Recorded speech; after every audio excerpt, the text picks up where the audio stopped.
Finally आज समुद्र पनि पुग्यो।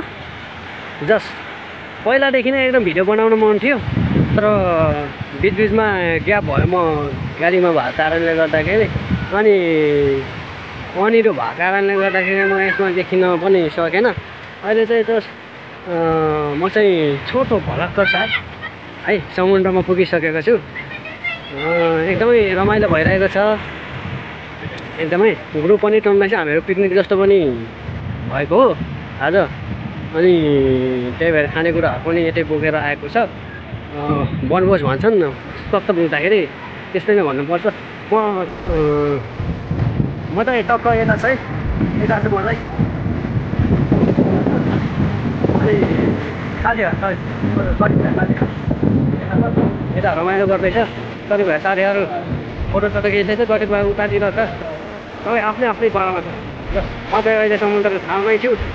एकदमै रमाइलो भइरहेको छ अनुभव। एकदमै मनको दुलदुली चाहिँ एकदमै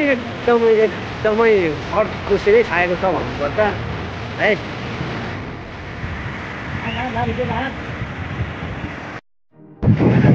त्यसपछि अब गउने पनि भनेको मौसम अलि समुद्र गर्दाखेरि साथीहरू बस्दै भन्दैछ है। किन भन्दाखेरि आज पानी पनि परिरहेको छ।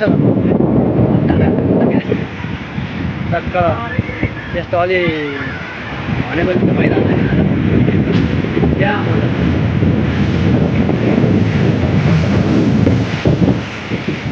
आज हाम्रो वनभोज कार्यक्रम खानेको लागि सुरु हुँदैछ। यतातिर खाजा लाग्दैन हुन्छ हाम्रो मामा हजुरले नि चट्ट खाइन्छ। पौडी खेल्नेहरू पौडी खेल्छ होला, नखेलेपछि चाहिँ रुमतिर लागिन्छ होला।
From where we began, oh, I'll tell